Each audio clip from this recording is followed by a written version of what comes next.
Alan, could we go live on YouTube, please?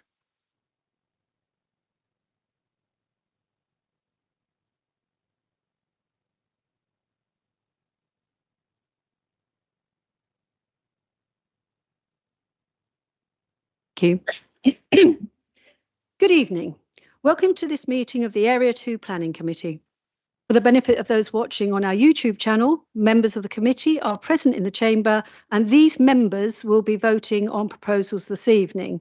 We do have a couple of members who are online, however, they will not be able to vote, although they will be able to participate.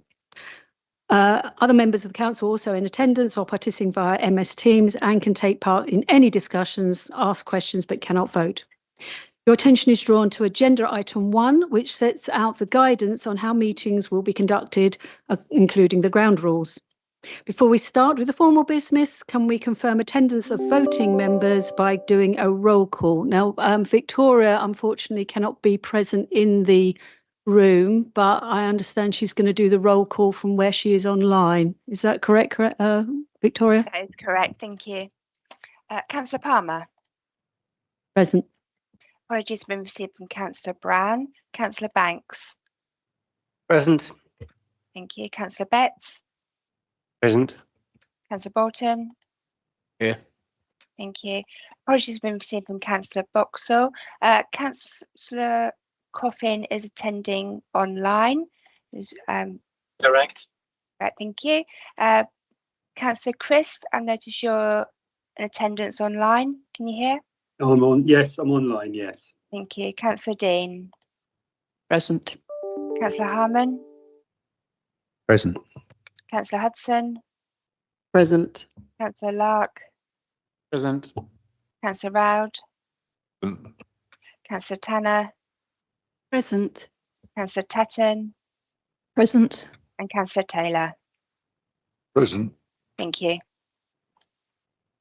Thank you. Anybody else know of any? That's fine. Thank you. Declarations of interest. Anybody has any declarations of interest? I better declare at this point that I actually will be standing down in a minute, and we will elect a chairman because I have an interest in the item that's on the agenda. Minutes. Can we approve the minutes of the last meeting? Agreed. Thank you.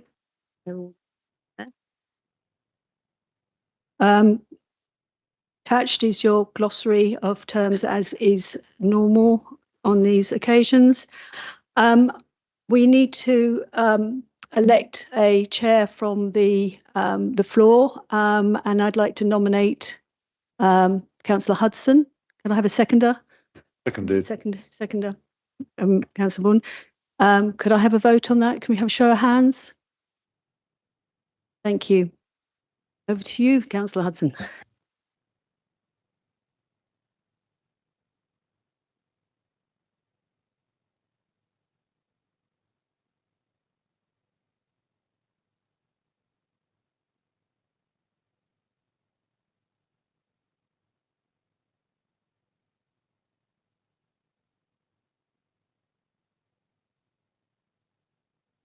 Right, item 6 on the agenda is the land known as Mumbles Farm, Crouch Lane, Borough Green.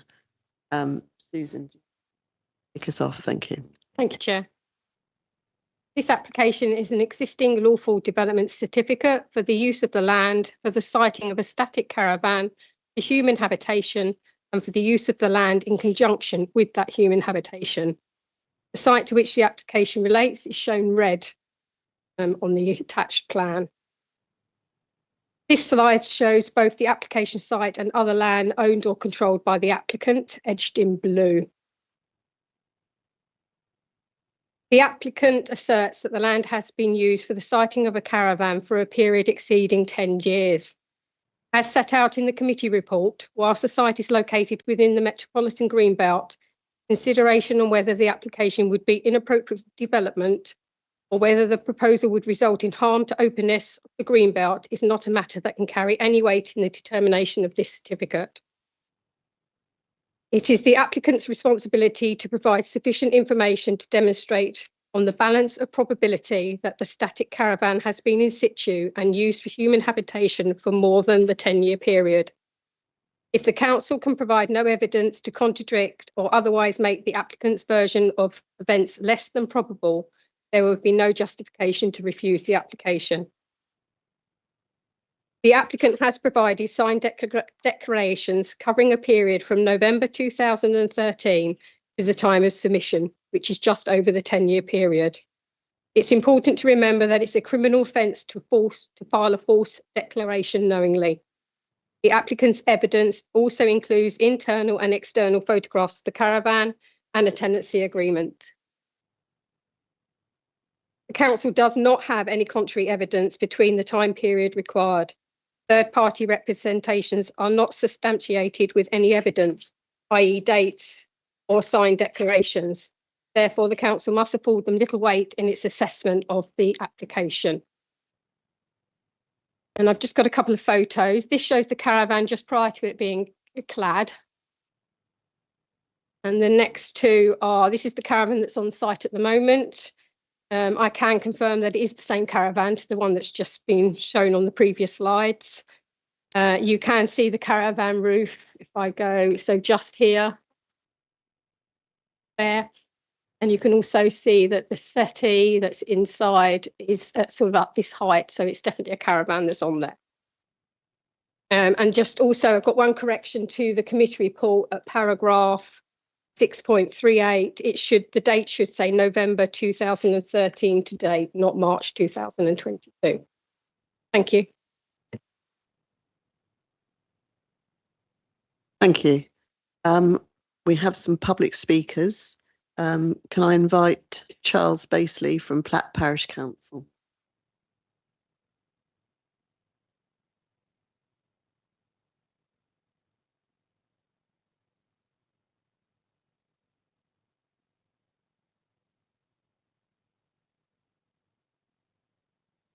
Right, 3 minutes. Right. I represent Platt Parish Council. This site was part of a 100-acre site, which was sold from a farm and split up in small plots. The building is not currently used for any agricultural purposes, and there has been no evidence to prove this. The evidence provided from the applicant has come from people who have had a financial interest in this site. It's sold several times for quite a lot of money. The application is quite vague, and I think you should read it very, very carefully because to see what is actually being proposed. There is no evidence that any post has ever been delivered there. There's any electricity bill, any water bill, any waste collection from the site. The site is in the green belt, but the previous applications of this previous applications on this 100-acre site has caused Westmoreland Council terrible expense. You may remember the circus people that were on the site, which was approximately 5 years ago. And I would therefore ask the council to consider this application very carefully. Also, the caravan that was on the site is still on the site, so there's now 2 caravans on the site, not 1.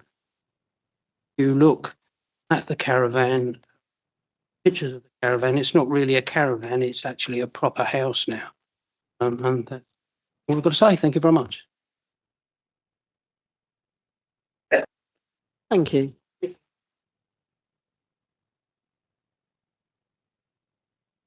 And can I now invite Tony White, who's the agent on behalf of the applicant?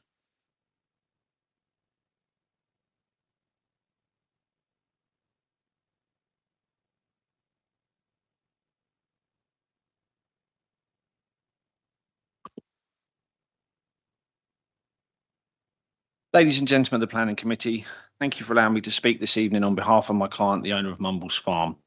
I appreciate that members of the Planning Committee are often very experienced in planning matters, and if I state the obvious, I apologise in advance. My client purchased the farm in September 2023 and in doing so inherited the past planning history and actions of previous owners. The application before the committee this evening is for a certificate of existing lawful use under section 191 of the Town and Country Planning Act, which I'm certain each member will be familiar with and appreciate is an application based upon legal evidence submissions as opposed to being judged upon planning merits. The applicants are required to discharge the proof of evidence, as you heard from your colleague in the planning department, to the balance of probability standard, which is a lesser threshold than the criminal beyond reasonable doubt standard. The balance of probability standards is explained as the occurrence of the event was more likely than not. In relation to certificate of lawful use applications, government guidance says, as your colleague once again pointed out, in the case of applications for existing use, if a local planning authority has no evidence itself, nor any from others to contradict or otherwise make the applicant's version of events less than probable, there is no good reason to refuse the application. The council has canvassed for competing evidence through its standard consultee process, and none has been brought forward. On that point, often commentators who raise objections to this type of application offer personal opinion or planning merit type objections, rather than providing competing evidence that reaches the required standard to be considered properly as evidence. I repeat, no competing evidence has been submitted in this instance. My client has submitted evidence which has been robustly tested and examined, and I would not in 3 minutes be able to cover the content with any degree of justice. And so I leave that to your colleagues from the planning and legal departments in the hope that you are given sufficient information to fully assist you with your decision this evening. Before reaching the end of my allotted time, I would like to signpost members to some additional useful points to consider, and this is particularly relevant in relation to the previous speaker's comments. Planning inspectors and the judiciary have been consistent on matters such as electing not to register for council tax or for postal addresses, decided that in choosing not to do these things does not mean that legally the change of use has not occurred. Supporting appeal decisions have been submitted with the application documents, and I'm sure the council's legal advisors could expand upon this if members have any questions. Also, the immunity for a lawful change of use occurs through the passage of the requisite time period and not through the issuance of the certificate itself. The certificate is intended to legally confirm the immunity as described and the change of use rather than grant permission. Finally, it leaves me to state what I know to be blindingly obvious. Naturally, my client and I very much hope that you will find that the advice from your colleagues is sound and correct, and that you will move to approve the certificate. Thank you all for your time this evening.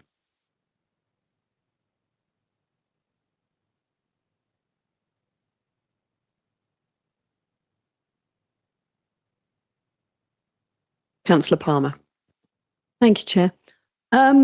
This site, as Mr. Beasley said, has been some controversy for many, many years. We don't doubt that there has been a structure on the site for the 10 years. The actual habitation of the caravan, which, as you say, is now clad and doesn't look like a caravan at all, is in question. The only trouble is that, unfortunately, the neighbours of the site didn't think to actually have to, for the 10 years, prove that there was nobody living there. And it was just an empty caravan or a static building. I realise that because there has been proof that there has been something there for 10 years, that the certificate is probably going straight through, but I would like to consider as a part of the certificate that it is very, very strictly worded that it would be only one caravan, not more than one, and that other caravans would not be permitted to use this to come onto the site in future times, or there would be a change of use application or other certificates needed. Thank you. Thank you. Councillor Taylor. Thank you very much, Chairman. I've got to agree with what Councillor Palmer says. There has been a lot of disquiet locally about this. The trouble is, there are affidavits, small affidavits covering that 10-year period, and they carry a lot of legal weight. The trouble is, members of the public don't think when they're delivering a parish magazine or collecting for the Red Cross or delivering milk to actually record the date and time they were there and whether the property was empty or not. So we are in a position where we have no option but to approve the certificate. But I wanted to draw the applicant's attention to the red line boundary. And that red line boundary is a residential curtilage. And I want to put emphasis on the word residential. So it is one caravan and a residential curtilage. I want to thank the officers for drawing up such a tight certificate, the officers and the legal team. Thank you very much. Councillor Borton. Thank you very much, Chair. A question for officers. 1.1 of the report, which states that, in essence, the question here is about whether there has been a sighting of a static caravan for human habitation, not whether it's been inhabited for 10 years, but whether it's been capable of being inhabited for 10 years.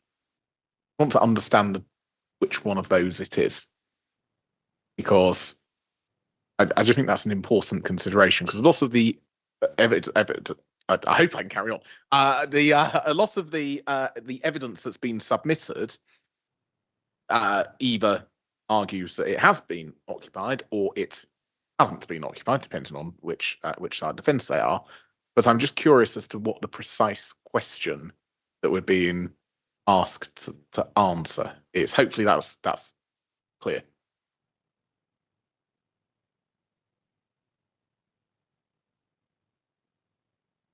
Well, what we have done is we've refined the development description in line with legal advice. So what we are considering is the proposal at the very top of the application.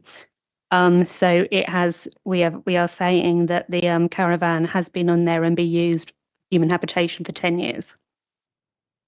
So may I just so just to clarify then, we are being asked to consider that it has been used for human habitation, not that it has been capable of being used for human habitation.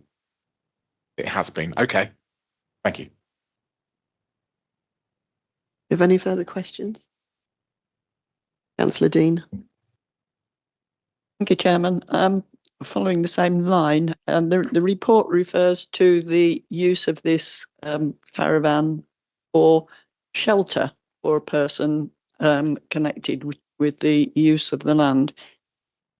Does that have a consequence as far as we are concerned? Are we permitting a 24/7 human habitation, or could that be satisfied by shelter for somebody looking after, I assume, some animals, maybe feeding, cleaning, whatever, but not being there for 24 hours? And also, could I have a definition of what a caravan is, please? I'll come back on the shelter. It was originally on site as a shelter for people to sort of use when they were tending animals, but it has since, or the certificate is for the 10-year period for it to be used as habitable accommodation, residential accommodation. So what you would be proving would be for it to be 24/7 residential caravan.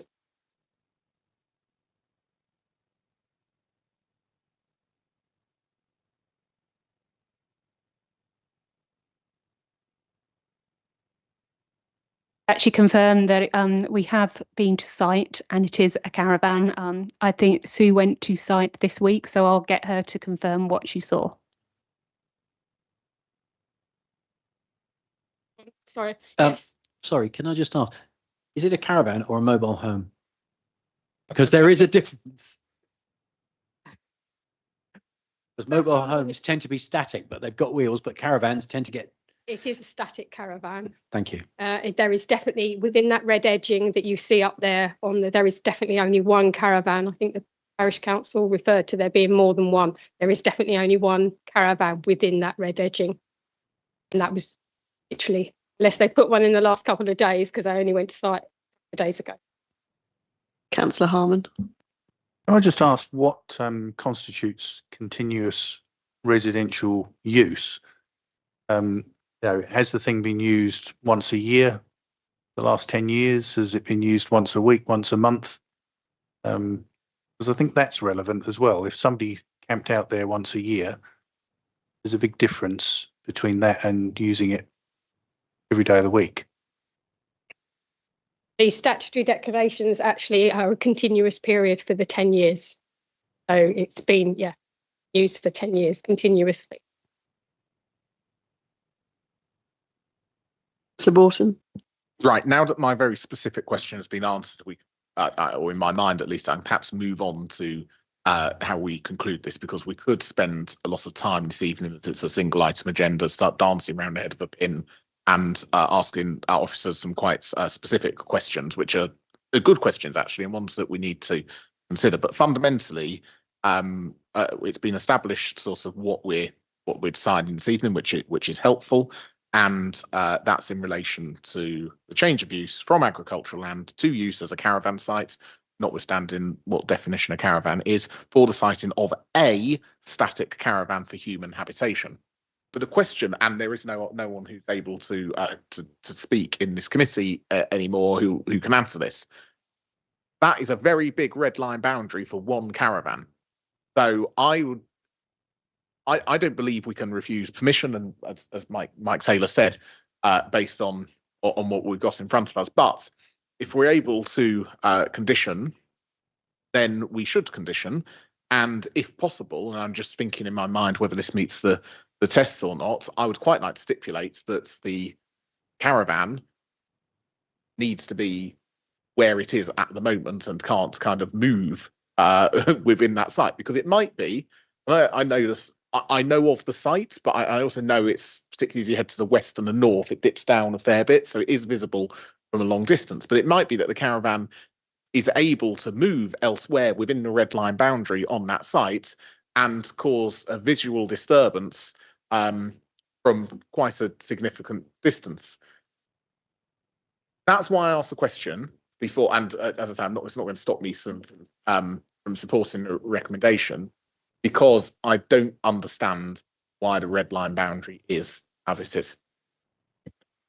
Unfortunately, you can't condition a lawful development certificate. It is not a planning application. Therefore, you can't condition it in the same way. We've done it by looking at the description of development to make sure it's precise, and then you attach a map to the lawful development certificate as well, which will be hatched in black.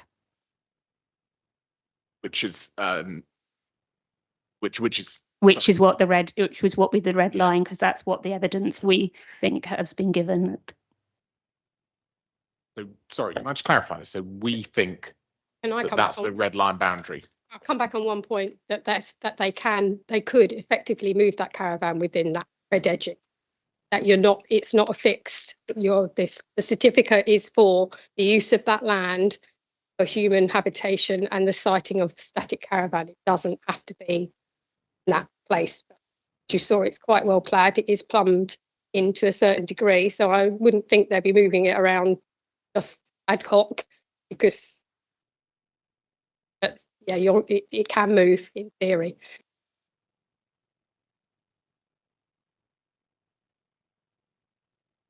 Okay, with Councillor Dean. Thank you. Following up that last question, does the licence actually apply only to the particular structure that is on the site at the moment, or could a new static caravan be introduced to that site in a different position? Yes, Yeah, in new theory, one could be, yeah. yes, they could replace that with whatever would come under the caravan. So yes. Can I just ask, are there actually two caravans there at the moment?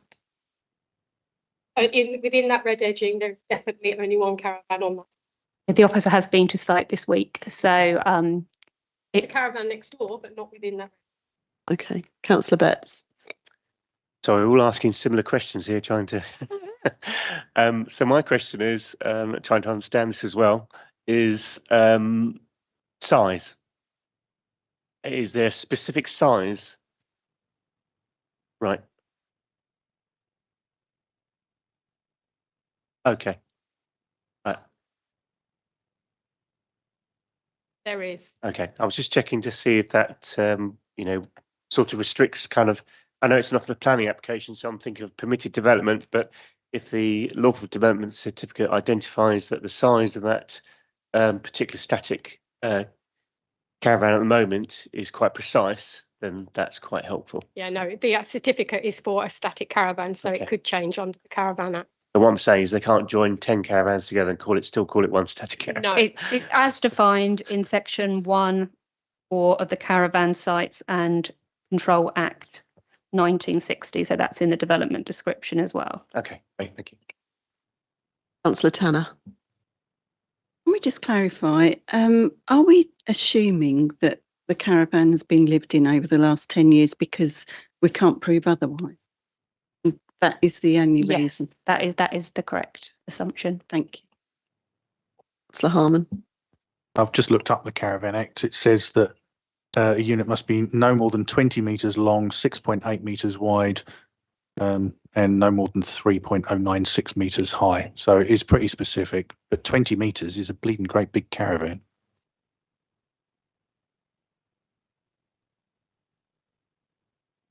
If we have no further questions, can we move to the recommendation at paragraph 7 of the report on page 28, and that the certificate of lawfulness is lawful?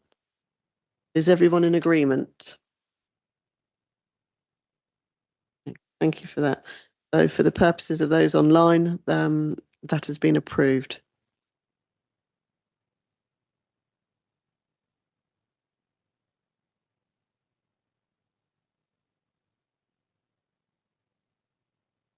We move to item 7 on the agenda.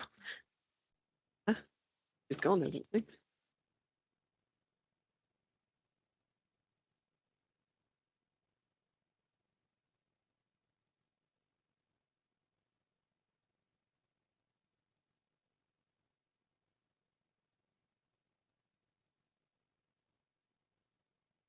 You just finish. Go home. Yeah.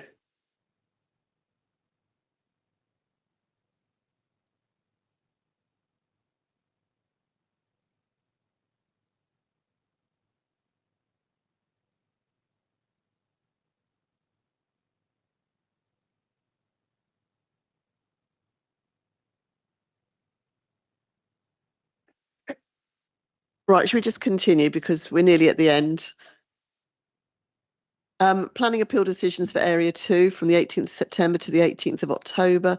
As listed, you've got Yew Tree Cottage in Hadlow, appeal allowed. White House, 8 Fortune Way, Kings Hill, appeal dismissed. Land of off White Hill, abutting London Road, Rootham, appeal was dismissed. 15 Offham Road, Westmoreling, appeal was dismissed.